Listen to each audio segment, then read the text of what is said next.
যারা আপনাকে কষ্ট দেয় তাদের সঙ্গে কি করবেন? জীবনে একাধিকবার এমন কিছু মুহূর্ত আসে যখন আমরা নিজের ভেতরে এক ধরনের প্রশ্নের মুখোমুখি হই। কেন আমাকে এমনটা বলা হলো? আমি কি এতটাই অবমূল্যায়নের যোগ্য? আমি কাকে আপন ভাবলাম? আর সেই আমার হৃদয়কে ভেঙে টুকরো টুকরো করে দিল।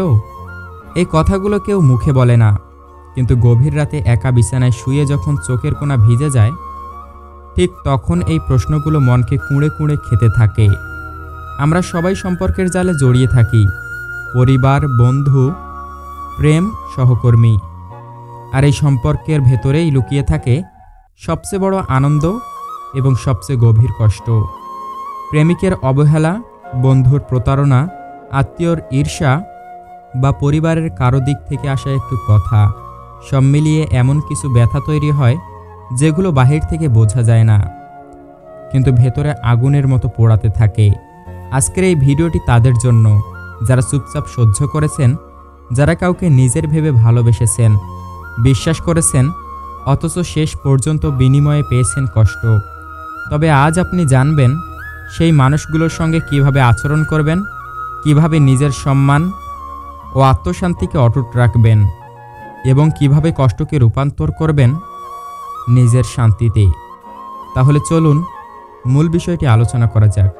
ভিডিওটি শেষ পর্যন্ত দেখতে থাকুন। মানুষ কেন কষ্ট দেয়?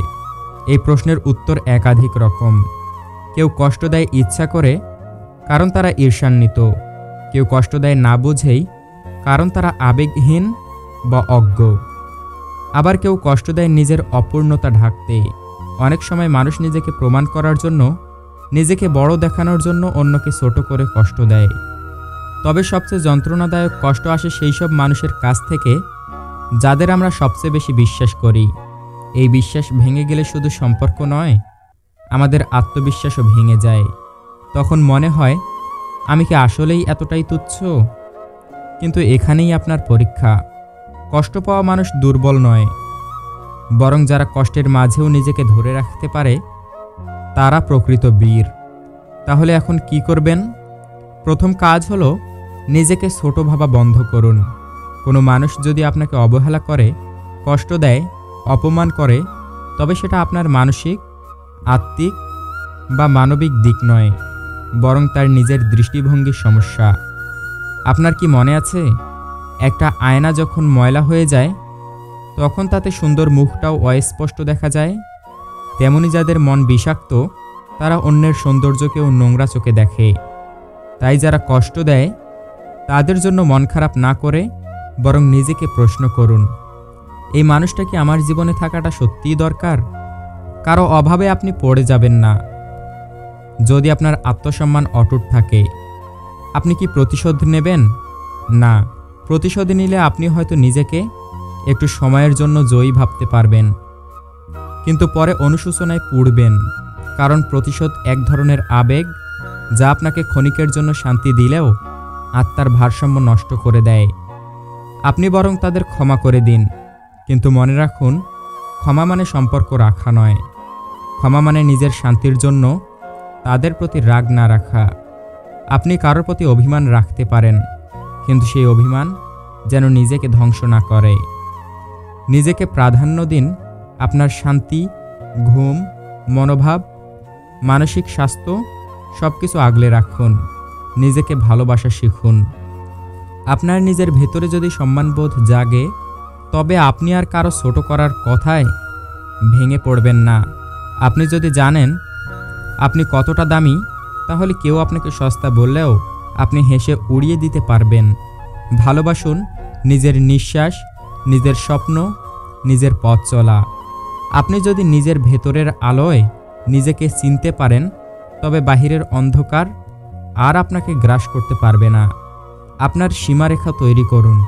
একটি ফুল যেমন নির্দিষ্ট মাটিতে ফোটে, তেমনি মানুষকেও একটা পরিবেশ দরকার নিজের সৌন্দর্য প্রকাশ করার জন্য।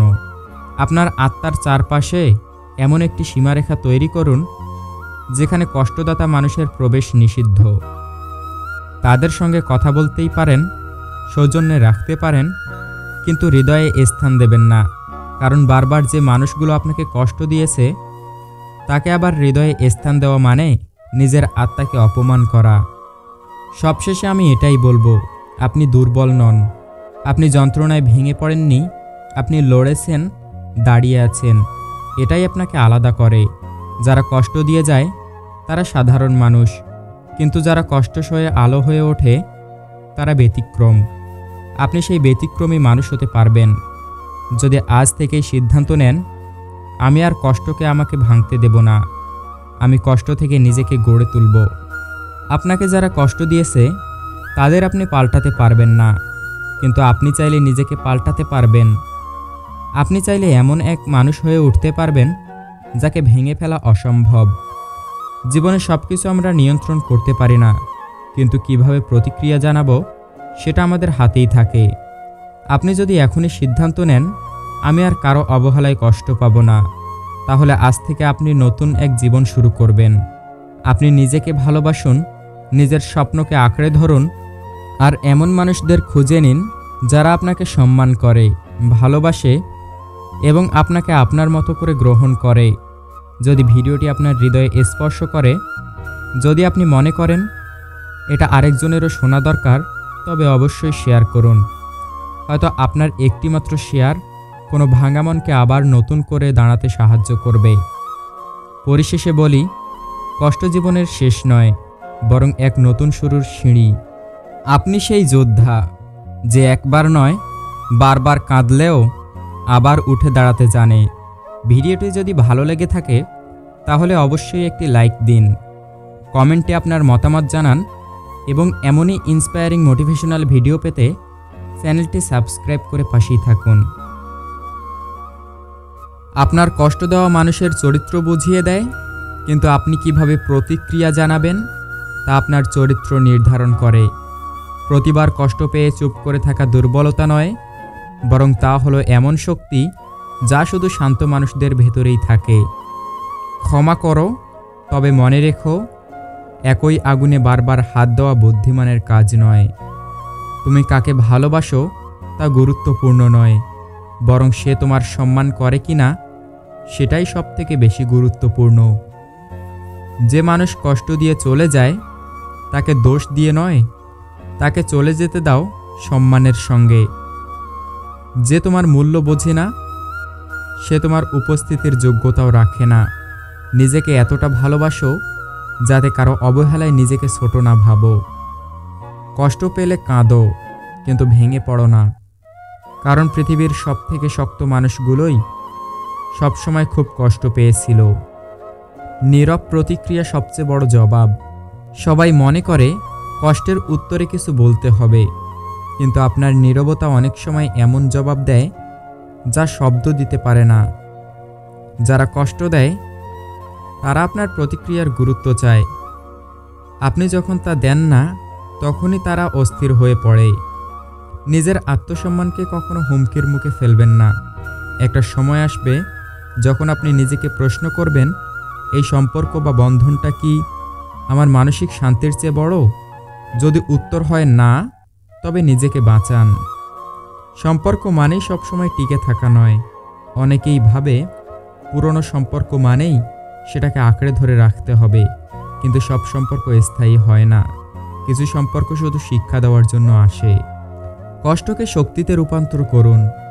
আপনি যখন কষ্টের মুহূর্তে নিজেকে আরও ভালো করার দিকে মনোযোগ দেবেন, নিজের স্কিল, জ্ঞান বা আত্ম উন্নয়নে, তখন সেই কষ্ট একসময় আশীর্বাদে পরিণত হয়। ক্ষমা করুন, কিন্তু দূরত্ব বজায় রাখুন।